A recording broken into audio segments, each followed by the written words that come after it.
च प्रहिणोति तस्मै तं देवमात्मबुद्धिप्रकाशं मुमुक्षुर्वै शरणमहं प्रपद्ये।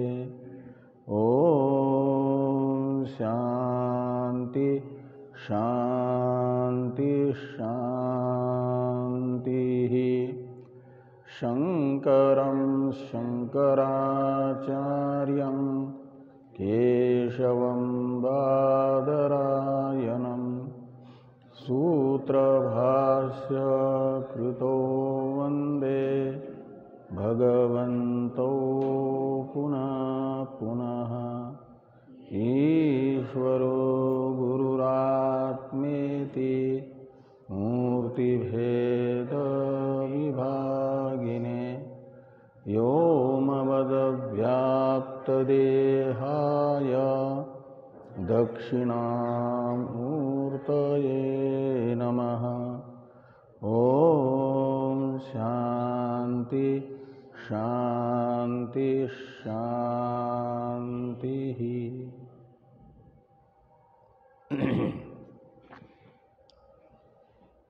भगवान भाष्यकार के द्वारा विरचित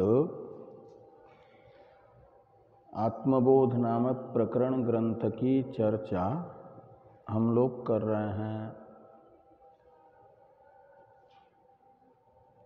इस ग्रंथ के 42वें श्लोक तक की चर्चा हम लोग कर चुके हैं। 43वें श्लोक की चर्चा प्रारंभ होनी है।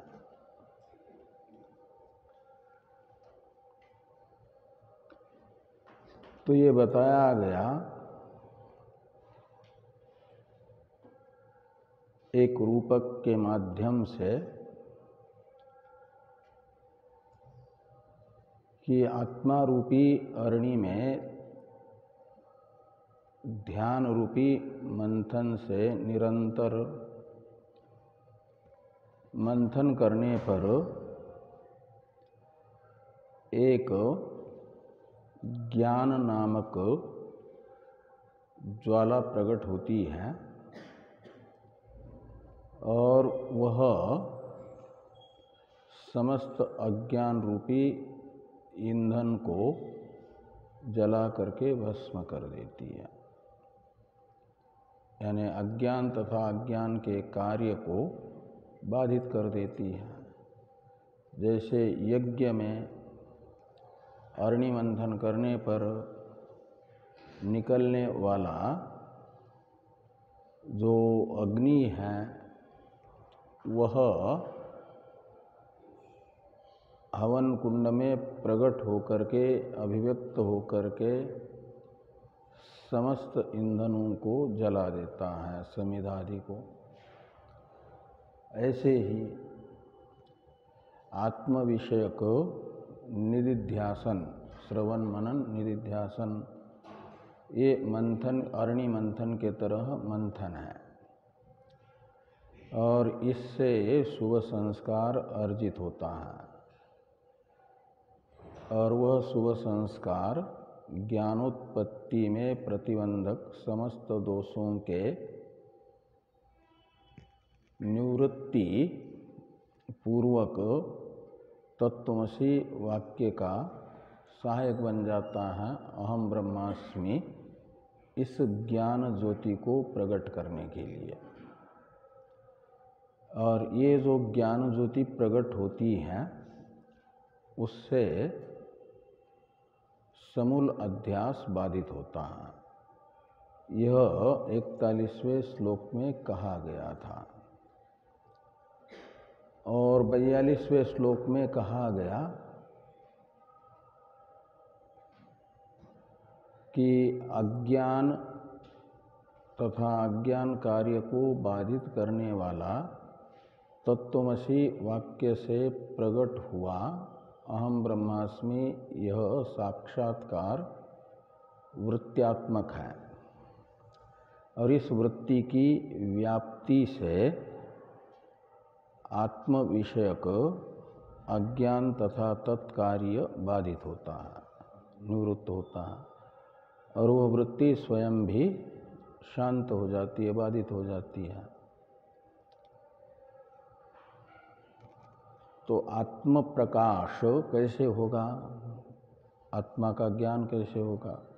उससे तो खाली आवरण भंग मात्र हुआ वृत्त्यात्मक ज्ञान से। तो कहा कि आत्मा चिदानंद स्वरूप होने से चिदानंद स्वरूप आत्मा स्वयं अपने स्वरूपभूत प्रकाश से ही प्रकाशित हो जाता है। उसे प्रकाशित करने के लिए, जैसे घटादि को प्रकाशित करने के लिए चिदाभास रूपी फल व्याप्ति की आवश्यकता है, ऐसे आत्मा व भास के लिए अहम ब्रह्मास्मि वृत्तिस्थ चिदाभास रूपी फल की व्याप्ति अनावश्यक है, आवश्यक नहीं है। क्यों? वो चेतन है, घटादि जड़ है। तो जड़ पदार्थ के लिए तो अनावृत होने के लिए वृत्ति व्याप्ति की और प्रकाशित होने के लिए फल व्याप्ति की आवश्यकता है।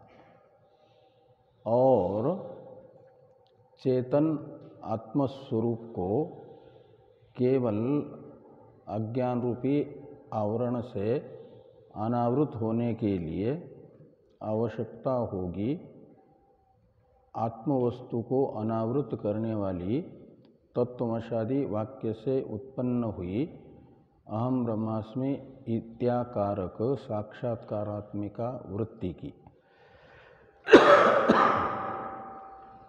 ये जो वृत्ति है ये क्या करेगी? आत्मा को अनावृत करेगी।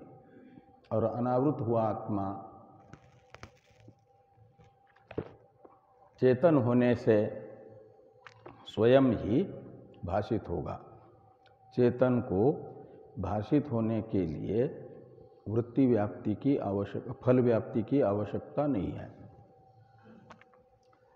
इसे 42वें श्लोक में कहा गया। पूर्वार्ध में वृत्ति व्याप्ति बताई गई दृष्टांत से, और उत्तरार्ध में बताया गया फल व्याप्ति की अनावश्यकता को।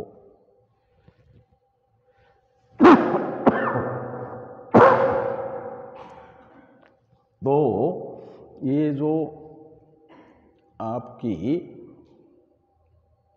आपका दृष्टांत बताया गया अंशुमान का, यानी सूर्य का। तो सूर्य को रात्रिकालीन अंधकार रूपी आवरण को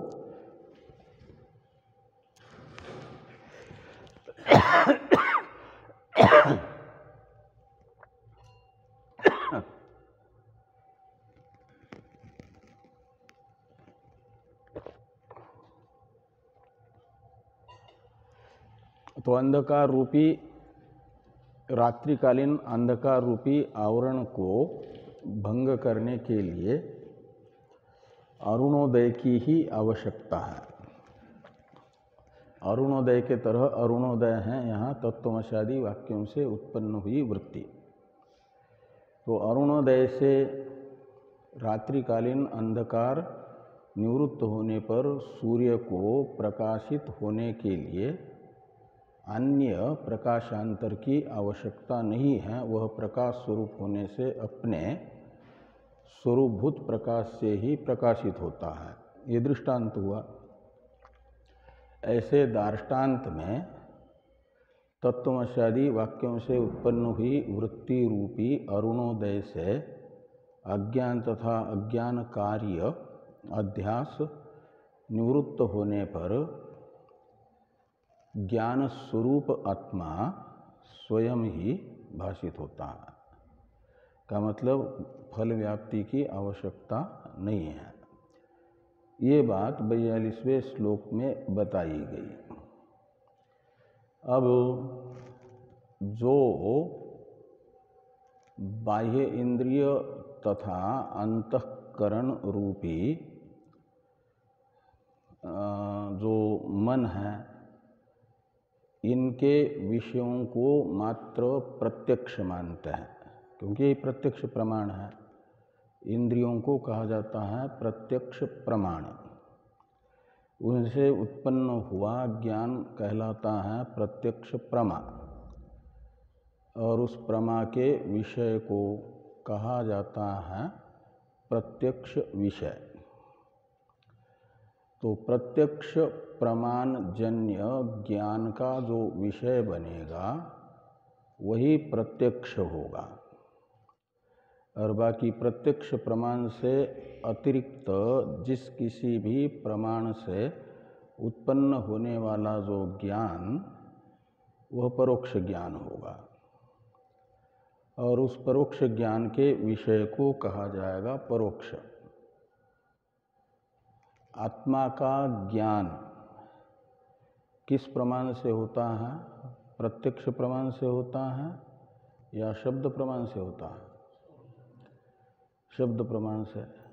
तो प्रत्यक्ष प्रमाण है इंद्रियां, उनकी विषयता का तो निराकरण श्रुति करती है, न तत्र चक्षुर्गच्छति न वाग इत्यादि से।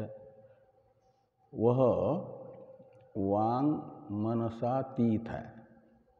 तो वाक ये उपलक्षण है समस्त बाह्य इंद्रियों का, और शब्द भी वाक शब्द का अर्थ होता है, और मन यानी अंतःकरण। इनका विषय आत्मा नहीं है, तो इसलिए इनसे उत्पन्न हुआ ज्ञान तो कहा जाएगा प्रत्यक्ष, और आत्मा शब्द प्रमाण से जन्य ज्ञान का विषय बनने के कारण परोक्ष होगा, उसे परोक्ष कहा जाएगा। ऐसी मान्यता जिन लोगों की है, शब्द से परोक्ष ज्ञान ही होता है, अपरोक्ष ज्ञान नहीं, ऐसा मानते हैं जो लोग, उनके अनुयायी जिज्ञासुओं के मन में ये शंका होती है कि आत्मा परोक्ष होने से, नित्य परोक्ष होने से उसका अहम ब्रह्मास्मि ऐसा अपरोक्ष बोध कैसे होगा? अहंतया उसकी प्राप्ति कैसे होगी? ये जो आशंका है, इसका निराकरण किया जा रहा है 43वें श्लोक में। तो 43वें श्लोक का उच्चारण कर लें। आत्मा तु सततं प्राप्तो ह्यप्राप्य वद अविद्यया तन्नासे प्राप्तवद् भाति स्वकंठाभरणं यथा।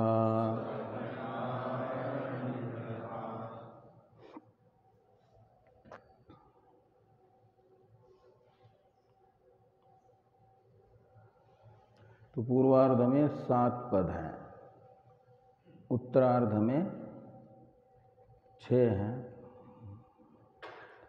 पूर्वार्ध में 7 पद कौन कौन है?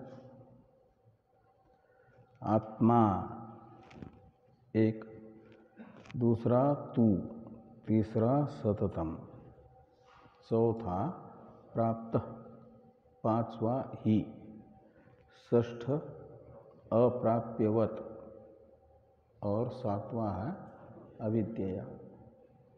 इस प्रकार ये 7 पद हैं पूर्वार्ध में, और उत्तरार्ध में 6 पद हैं। तन्नासे प्राप्तवत भाति स्वकंठाभरणम और यथा। कितने हुए? 5 पद हैं। तन्नासे एक, तद और प्राप्तवत 2, भाति 3, स्वकंठाभरणम 4 और यथा 5। तो उत्तरार्ध में दृष्टांत है चौथे पाद में। यथा शब्द का अर्थ है जैसे कि, स्वकंठाभरणम, इसमें स्व शब्द से लेना अपने आप को, स्वयं को, और स्वकंठ शब्द का अर्थ निकलेगा अपना जो कंठ है, गला,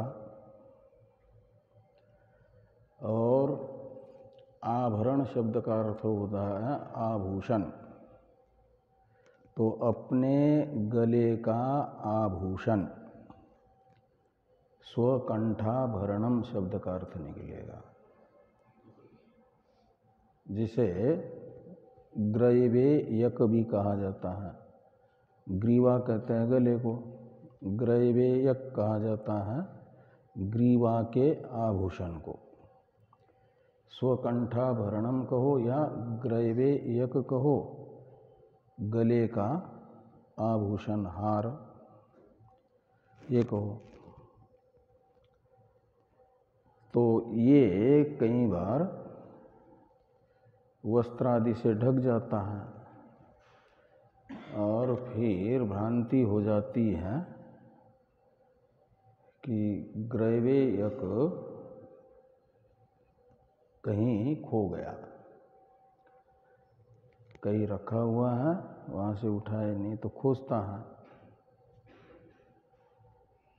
और खोज रहा है, खोजते खोजते जिस वस्त्र से आवृत्त हो गया था वह कंठाभरण, वह वस्त्र यदि हट जाए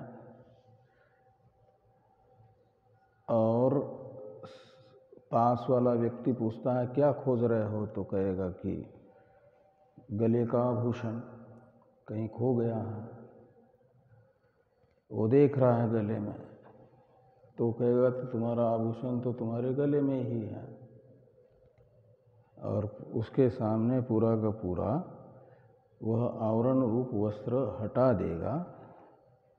तो आवरण रूपी वस्त्र हट गया गले के आभूषण के ऊपर से, तो आभूषण उसे कहीं अन्यत्र प्राप्त नहीं हुआ, वो था ही गले में उसके। केवल वस्त्र रूपी आवरण से आवृत्त हुआ वह आवरण हट गया तो माना गया अब प्राप्त हुआ। प्राप्त तो पहले से है, वो प्राप्त जैसा हुआ, नित्य प्राप्त की प्राप्ति मानी जाती है उसके आवरण की निवृत्ति मात्र। ये दृष्टांत है।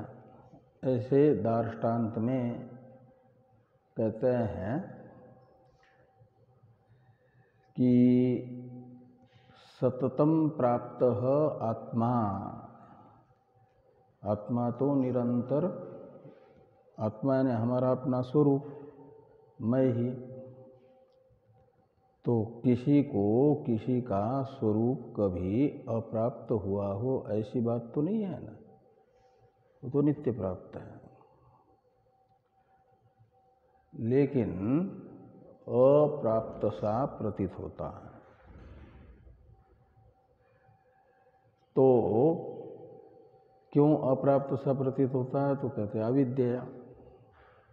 जैसे वस्त्र से ढकने से गले में पहना हुआ आभूषण अप्राप्त सा प्रतीत हो रहा था, खोया हुआ सा प्रतीत हो रहा था, ऐसे स्वयं कभी खोता नहीं है, लेकिन स्वयं के अज्ञान के कारण निरुपाधिक जो आत्मस्वरूप है, भ्रांति होती है कि वह अप्राप्त है, अपने आप को उपाधि रूप ही मान करके। वो है अविद्या रूपी आवरण, स्थूल अविद्या अध्यास और मूल अविद्या अज्ञान, अविद्या शब्द से लेना। और इससे स्वरूभूत आत्मा नित्य प्राप्त होने पर भी अप्राप्त सा प्रतीत होता है। वह अविद्या तत्वमसि वाक्य से उत्पन्न हुई अहम ब्रह्मास्मि वृत्ति रूपी अरुणोदय से निवृत्त होने पर जिस आत्म विषयक यह अविद्या थी वह निवृत्त हुई, आत्म विषयक आवरण निवृत्त हुआ, आत्मा अनावृत हुआ, और वो अनावृत हुआ आत्मा नित्य प्राप्त सा ही नित्य प्राप्त ही रहता है, उसकी अलग से कोई प्राप्ति नहीं होती। ये यहाँ पर कहा गया है कि अविद्या जो अप्राप्त सा प्रतीत होने वाला आत्मा है वह सततम प्राप्त, वो निरंतर प्राप्त ही है। का मतलब नित्य प्राप्ति के लिए आवरण भंग की मात्र आवश्यकता है। वह आवरण भंग हुआ तो उसे प्राप्त करना, उसकी प्राप्ति होगी भान, और उसके भान के लिए चेतन यदि है तो फल व्याप्ति की आवश्यकता नहीं है। इसका अर्थ हुआ कि आत्मा परोक्ष नहीं है और अपरोक्ष भी नहीं है, साक्षात अपरोक्ष है। परोक्ष है जो इंद्रिय गोचर नहीं है, इंद्रिय गोचर है उसे प्रत्यक्ष कहते हैं। अपरोक्ष कहा जाता है सुखादि को, मनोमात्र गोचर, और आत्मा को कहा जाता है साक्षात अपरोक्ष। वह अपने आप भाषित हो रहा है, उसे किसी अन्य की अपने भास में यत् किंचित भी अपेक्षा नहीं है। सुखादि को तो जो अंतःकरण की वृत्ति रूप सुखादि हैं, प्रिय मोद प्रमोद, इनको तो भाषित होने के लिए अपने स्वरूप से अतिरिक्त साक्षी की आवश्यकता है न, वे साक्षी भाष्य है। साक्षी उन्हें प्रकाशित कर रहा है, और आत्मा को कौन प्रकाशित कर रहा है? वो स्वयं प्रकाश है। जो स्वयं प्रकाश है उसे कहा जाता है साक्षात अपरोक्ष। यत् साक्षात अपरोक्षात ब्रह्म, बृहदारण्यक में कहा गया।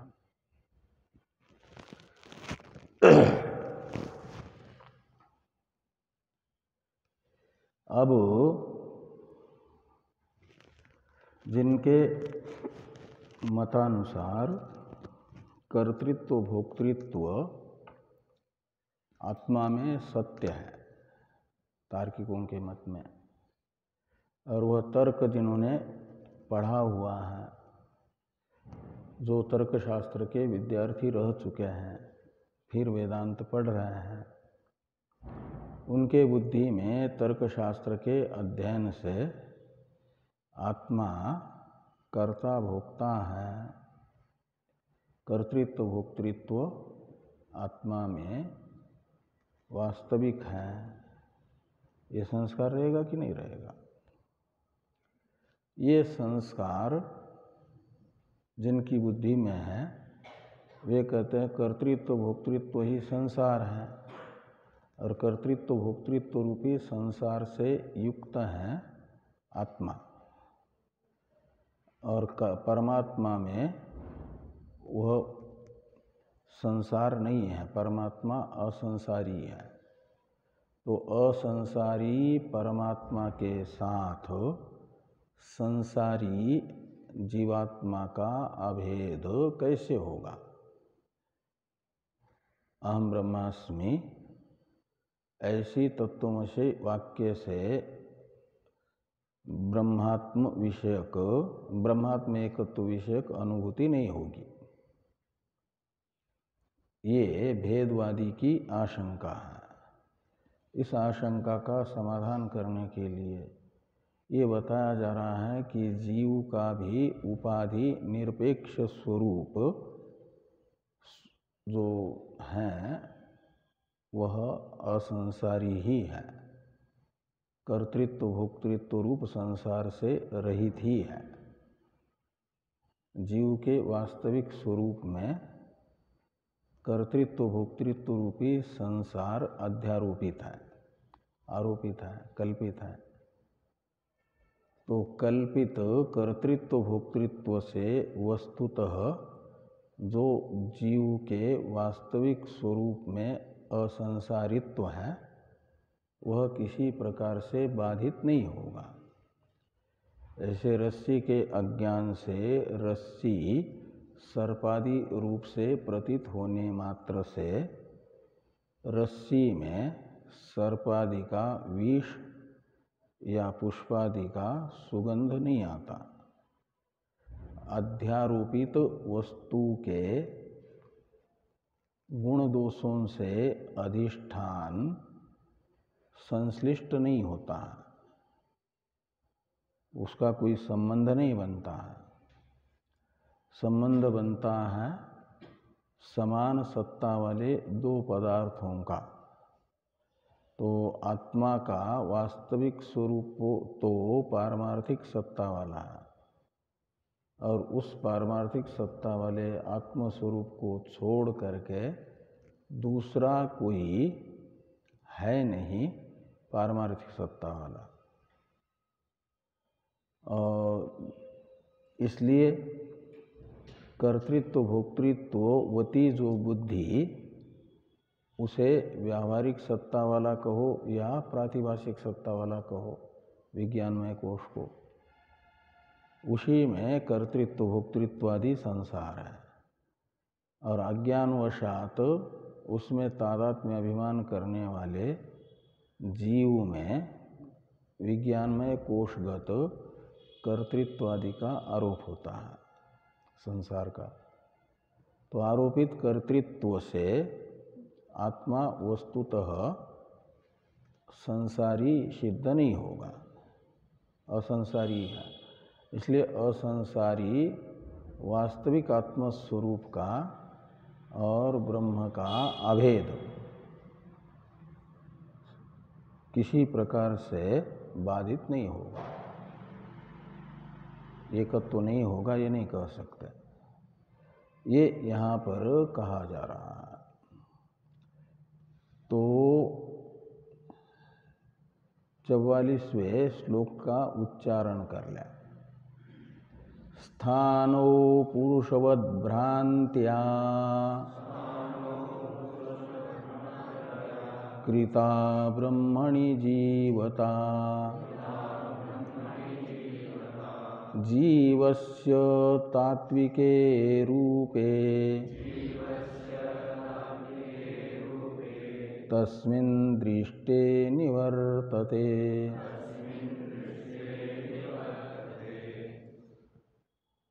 तो पुरुषवत में जो वत प्रत्यय है उसका अर्थ है यथा तथा। तो यथा स्थानो पुरुषता भ्रांत्या कृता यानी संपादिता अध्यारोपिता। स्थानु कहा जाता है ठूंठ को।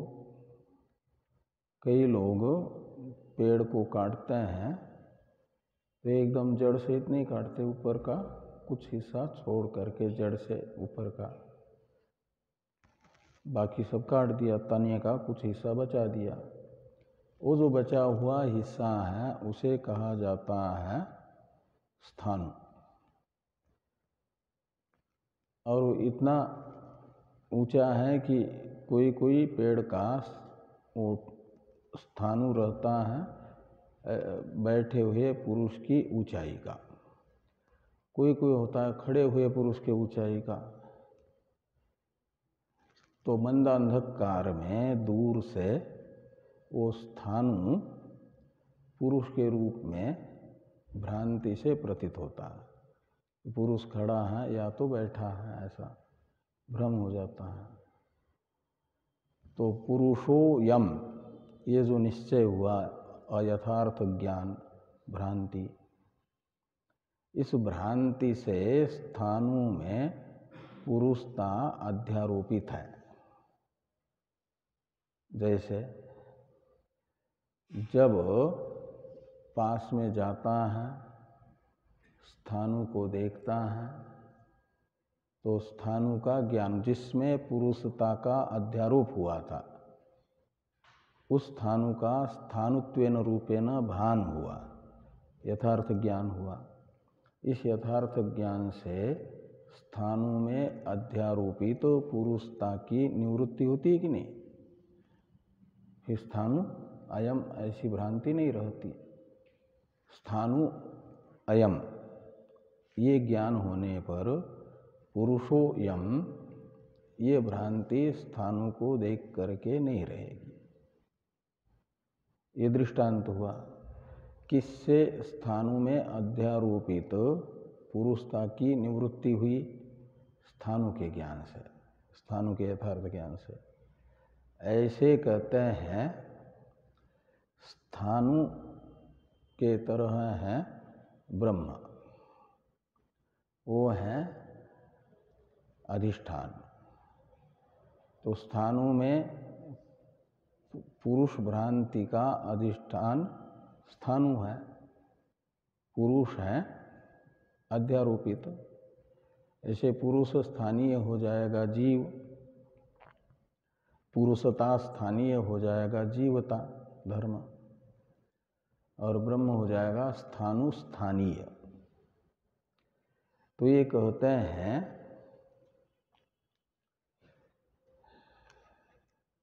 कि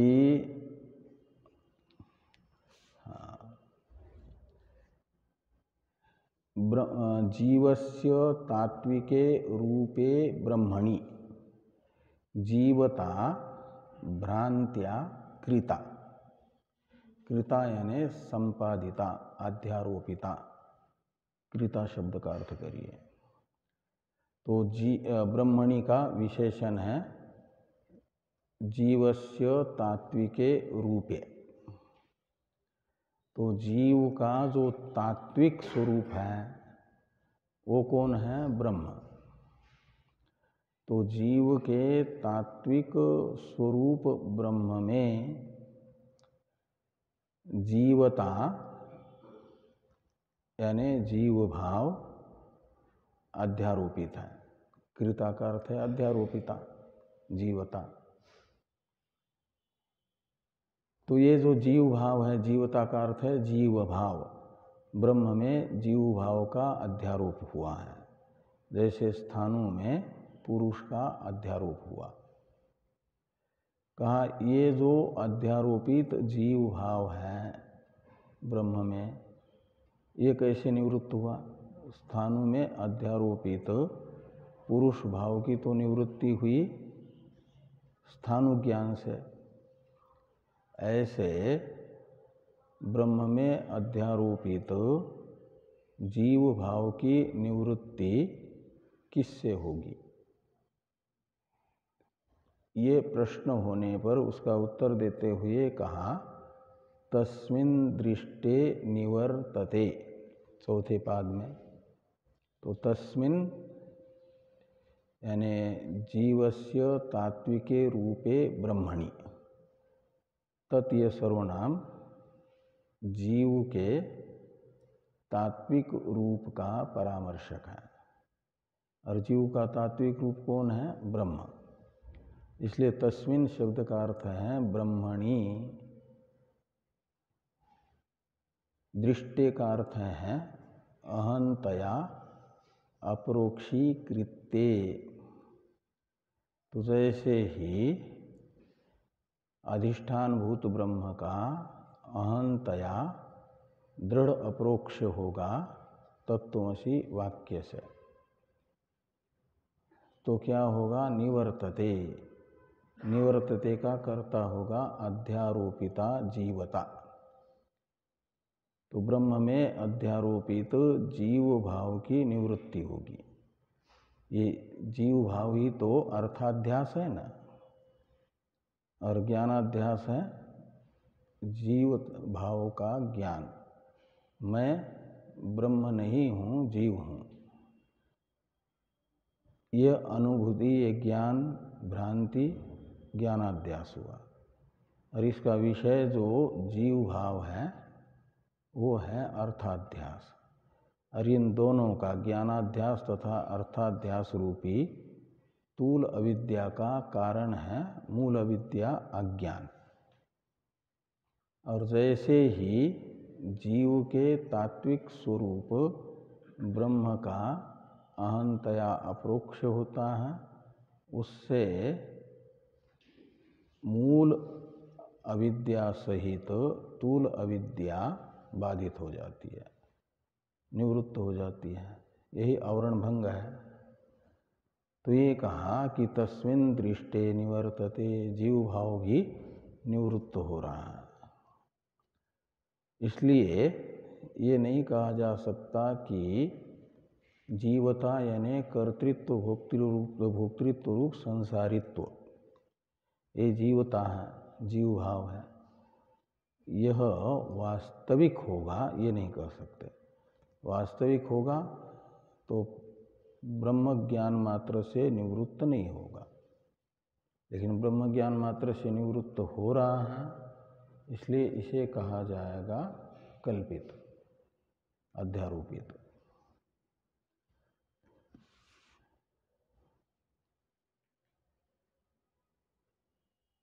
अब कहते हैं जैसे अज्ञानी जीवों को कार्यक्रम संघात का अहंतया भान होता है, कार्यक्रम संघात की मैं के रूप में भ्रांति है, अहम अध्यास है,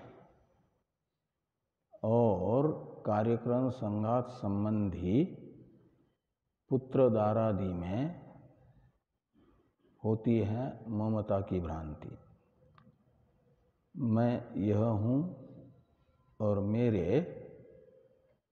सगे संबंधी ये हैं, इस प्रकार की जो भ्रांति है अहंता ममता के बार बार स्फुरित होते रहने पर कैसे अहम ब्रह्मास्मि ऐसी नित्य असंग परमात्मा की अनुभूति होगी। और देखा जाता है मूढ़ व्यक्ति में भी और विवेकी व्यक्ति में भी व्यवहार काल में अहंता ममता।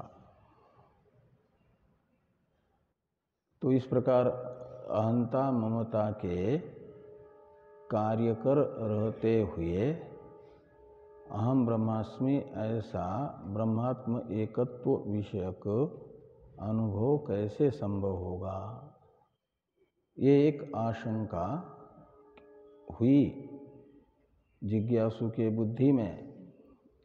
इस आशंका की निवृत्ति के लिए भगवान भाष्यकार ने 45वां श्लोक लिखा। तो 45वें श्लोक का उच्चारण कर लें। तत्व स्वरूपानुभवाद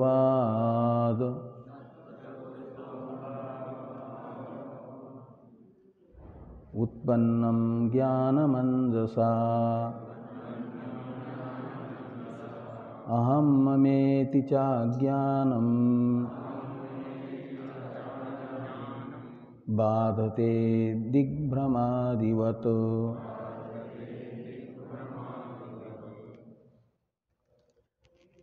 तो दिग्भ्रम का यहाँ पर उदाहरण दिया। दिग्भ्रमादि में आदि पद का प्रयोग करके और भी समझना।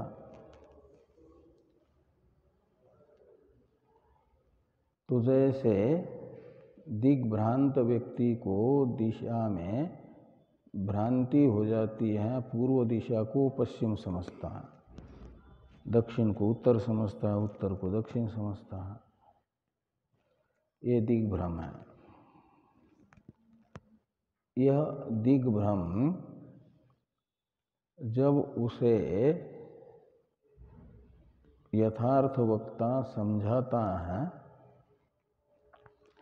कि यह तुम्हारी भ्रांति है, इधर जहाँ जिसे तुम पश्चिम समझ रहे हो वह पश्चिम नहीं पूरब है। क्यों? तो इतना तो तुम्हें निश्चय है कि पश्चिम से सूर्योदय कभी नहीं होता है। और देखो ये सूर्योदय किधर से हो रहा है? जो दिशा तुम्हें पूरब पश्चिम प्रतीत हो रही है वहीं से सूर्योदय हो रहा है। सूर्यास्त कभी पूरब में नहीं होता, और जिसे तुम पूरब समझ रहे हो वहाँ सूर्यास्त हो रहा है। तो इसलिए तुम्हारा दिग्भ्रम है ये। और आप तो व्यक्ति के इस वचन से हुए ज्ञान को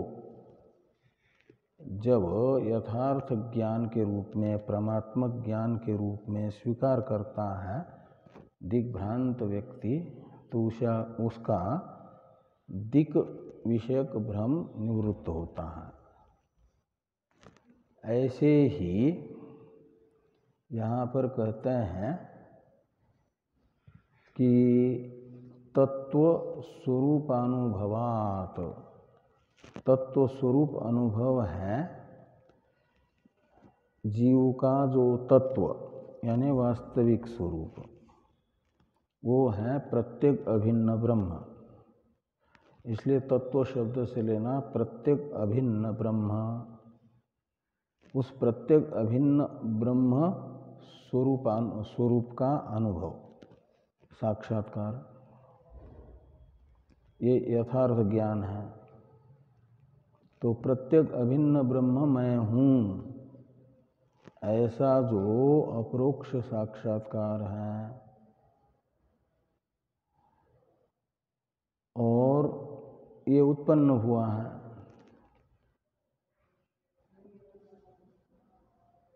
वो उत्पन्न हुआ ज्ञान क्या करता है? तो अंजसा यानी निश्चित ही तत्काल क्या करता है? अहम मम इति च अज्ञानम बाधते। अहम और मम रूप जो अज्ञान है यानी तूल अविद्या है, भ्रम है, अध्यास है, इस अध्यास को समूल बाधित करता ही है। बाधते यानी बाधित करता है। कौन? ये ज्ञान। और कब करता है? तो अंजसा। अंजसा शब्द का अर्थ था तत्काल, साक्षात। ज्ञानोत्पत्ति और अविद्या निवृत्ति, इनमें साध्य साधन भाव तो है वेदांत में, लेकिन पौर्वापर्य नहीं है। ये नहीं कि पहले ज्ञान उत्पन्न होगा फिर उस समय भी अज्ञान रहेगा और दूसरे क्षण वह उत्पन्न हुआ ज्ञान अज्ञान को दूर करेगा। कालकृत व्यवधान आत्म साक्षात्कार और अविद्या निवृत्ति में नहीं है, योगपद्य है। उस योगपद्यता को दिखाने के लिए अंजसा शब्द है।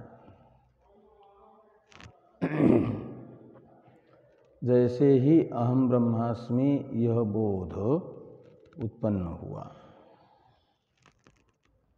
तो वह अहंता ममता को बाधित कर देता है, अध्यास को बाधित कर देता है। फिर अहंता ममता से रहित जो ब्रह्म है वह ब्रह्म स्वयं मय के रूप में स्फुरित होता है, जिसकी बुद्धिस्थ अहंता ममता की भ्रांति निवृत्त हो गई। उसे ये यहाँ पर कहा गया। अब ये दो ज्ञान प्रतीत हो रहे हैं। एक तो उत्पन्नम ज्ञानम, ये प्रथमांत पद है ना, बाधते का कर्ता है। ज्ञानम अंजसा बाधते, अर्थ है ज्ञान तत्काल बाधित कर देता है। किसे? तो अहंता ममता इति च अज्ञानम। इति च शब्द का अर्थ है इत्याकारक। अहंता ममता इत्याकारक जो अज्ञान, अहंता ममता इत्याकारक अज्ञान होगा अहंता ममता रूपी अध्यास, स्थूल अविद्या। और इस स्थूल अविद्या रूपी अज्ञान को उसके मूल अज्ञान सहित निवृत्त करता है, बाधित कर देता है। कौन बाधित करता है? तो ज्ञानम। और कब बाधित करता है? तो अंजसा, तत्काल। और कौन सा ज्ञान? तो कहे उत्पन्नम, उत्पन्न हुआ ज्ञान, वो वृत्त्यात्मक ज्ञान है। किससे उत्पन्न हुआ? तो अनुभवात। ये लिखा ना कि तत्व स्वरूप अनुभवात उत्पन्नम। इसका अर्थ है कि तत्व स्वरूप अनुभव ये उत्पादक है। पंचमी कारण अर्थ में है ना। और ज्ञानम ये कार्य है। तो अनुभव है कारण और उसका कार्य है ज्ञानम। और ज्ञानम का कार्य है अहंता ममता रूपी स्थूल अविद्या का बाध। यहाँ दो कार्य कारण भाव बताएं। अहंता ममता रूपी स्थूल अविद्या का बाध एक कार्य है, उसका बाधक बताया गया उत्पन्न ज्ञान को, और उस उत्पन्न ज्ञान का कारण बताया गया तत्व स्वरूप अनुभव को। अनुभवाते पंचमी कारण अर्थ में है ना। तो अनुभव शब्द का अर्थ करिए अंतःकरण। अनुभव शब्द का अर्थ अंतःकरण कैसे होगा? तो अधिकरण अर्थ में भू धातु से प्रत्यय करेंगे। तो अनुभवति अस्मिन् ब्रह्मस्वरूपम इति अनुभवः। ऐसी अनुभव शब्द की उत्पत्ति करते हैं। तो ब्रह्म स्वरूप का अनुभव करता है जिसमें, उसे कहा जाता है अनुभव। तो हृदयस्थ अंतःकरण में अहम ब्रह्मास्मि यह वृत्ति उत्पन्न होती है ना, वो है दृढ़ अपरोक्ष अनुभव। और वो किसमें होगा? अंतःकरण की वृत्ति होने से अंतःकरण का परिणाम रूपा वो अंतःकरण में उत्पन्न होगी। तो उस अहम ब्रह्मास्मि वृत्ति का उत्पन्न ज्ञान शब्दित है अहम ब्रह्मास्मि यह वृत्ति, ये है परिणाम। और इसका परिणामी कौन होगा? इसका परिणामी होगा अंतःकरण। अंतःकरण का परिणाम है ना, इसलिए इसे कहा जाता है चरम परिणाम। अंतःकरण का चरम परिणाम है। चरम कहते हैं अंतिम को। अंतःकरण का अंतिम परिणाम है अहम ब्रह्मास्मि वृत्ति। इसे उत्पन्न करके फिर यह अंतःकरण की चरम परिणाम रूपा वृत्ति रूप ज्ञान अंतःकरण को बाधित कर देता है, बाकी सबको बाधित कर देता है, अनात्मा मात्र को, बाध्य मात्र को, और स्वयं भी बाधित हो जाता है। फिर सत्य परिणाम कोई परिणाम ही नहीं रहा सत्य, तो सत्य परिणाम भी नहीं होगा। तो तत्व स्वरूप अनुभव का अर्थ निकलेगा तत्व स्वरूप का, तत्व स्वरूप विषयनी अहम ब्रह्मास्मि वृत्ति जिसमें प्रकट होती है वह तत्व स्वरूप अनुभव है। वो किस में प्रकट होती है? अंतःकरण में उत्पन्न होती है। इसलिए तत्व स्वरूप अनुभव शब्द का अर्थ निकलेगा शुद्ध अंतःकरण। ऐसा अंतःकरण जिसके अंदर ब्रह्म ज्ञान के उत्पत्ति में प्रतिबंधक सारे दोष समाप्त हो गए हैं, एक भी दोष नहीं रहा। ऐसा ब्रह्म ज्ञान को प्रकट करने में पूर्ण रूप से समर्थ अंतःकरण, उसे कहा जाएगा तत्व स्वरूप अनुभव शब्द से। वो कारण है, उसका कार्य है उत्पन्नम ज्ञानम शब्द से बताया गया अहम ब्रह्मास्मि, यह चरम परिणामा रूपा वृत्ति, चरम परिणाम रूपा वृत्ति। और वह वृत्ति क्या करती है? तो अहंता ममता रूपी जो तूल अविद्या है यानी अध्यास है, उसे बाधित करती है। और कैसे बाधित करती है? तो कहते हैं दिग भ्रमादिवत। तो दिग्भ्रांति की निवृत्ति जैसे दिक् विषयक यथार्थ ज्ञान से होती है, ऐसे।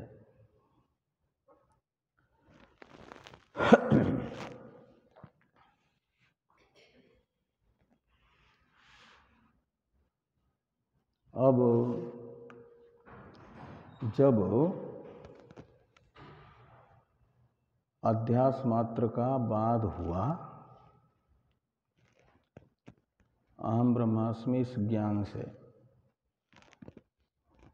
तो उस समय ज्ञानी को सर्वात्मकता की अनुभूति होती है। सर्वात्म भाव ज्ञान का फल है, वह प्रकट होता है। इसे कहा जा रहा है जो अहम ब्रह्मास्मि साक्षात्कार के उदय से पहले तक ब्रह्म में अध्यारोपित समस्त जगत देख रहा था, वह इस ज्ञान के पश्चात बाधित रूप से ब्रह्म में न देख करके अपने में अनुभव करेगा। क्योंकि ब्रह्म ज्ञान से पहले तक तो अपने आप को पंचकोशात्मक उपाधि में से किसी न किसी उपाधि विशेष समझता था, अनात्म रूप समझता था। इसलिए ब्रह्म से अतिरिक्त समझता था। जब अधिष्ठान का मय के रूप में अनुभव हुआ, अहंता ममता का बाध हुआ, तो स्वयं को ब्रह्म रूप समझेगा। और ब्रह्म कैसा है? तो ब्रह्म है सबकी प्रत्येगात्मा। जितनी भी अनात्म वस्तुएं हैं उनका वास्तविक स्वरूप है ब्रह्म। अध्यस्त का वास्तविक स्वरूप हुआ करता है उसका अधिष्ठान। तो अनात्मा मात्र अध्यस्त है, तो अनात्मा मात्र का वास्तविक स्वरूप कौन होगा? ब्रह्म। तो ब्रह्म जैसे अपने आप को सर्वात्मक देखता है, सबको सत्ता स्फूर्ति देने वाले के रूप में ब्रह्म को अपना स्वरूप स्फुरित होता रहता है। वह ब्रह्म सबको सत्ता स्फूर्ति देने वाला सर्वात्मा मैं हूँ, ऐसी करामलकवत अनुभूति जिसको हुई है, वह भी तो समस्त जगत को मैं ही सत्ता स्फूर्ति दे रहा हूँ, मेरा ही ये सारा का सारा विवर्त रूप है, ऐसा अनुभव करेगा ना। उसके उस अनुभव को बताया जा रहा है 46वें श्लोक में ब्रह्मज्ञ के। सम्यक विज्ञानवान योगी स्वात्मन्येवाखिलं स्थितम् एकंच सर्वमात्मान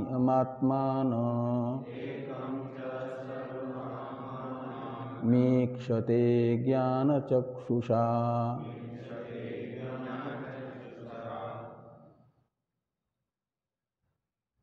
तो योगी का अर्थ है ज्ञान योगी। योगी में ज्ञान योगित्व का द्योतक विशेषण है सम्यक विज्ञानवान योगी। तो सम्यक विज्ञान है मैं सर्वाधिष्ठान ब्रह्म हूँ, इस ज्ञान को कहा जाता है सम्यक विज्ञान। और यह अनुभव जिसे करामलकवत हो रहा है, करामलक का जैसे अनुभव होता है ऐसा अनुभव जिसे समस्त जगत अधिष्ठान ब्रह्म का मय के रूप में जिसे हो रहा है, वो हो गया सम्यक ज्ञानवान योगी पदार्थ ब्रह्मज्ञ। वह ईक्षते, ईक्षते क्रियापद का कर्ता है योगी। सम्यक विज्ञानवान योगी ईक्षते, ईक्षते यानी अनुभवती, देखता है, देखता है का अर्थ है अनुभव करता है। क्या अनुभव करता है? तो अखिलम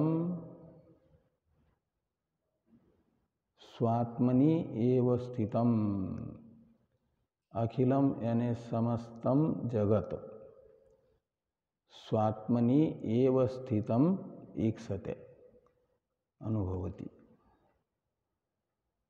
आज तक ब्रह्म में कल्पित जिसे देख रहा था वह मेरे में कल्पित है, ऐसा अनुभव करता है।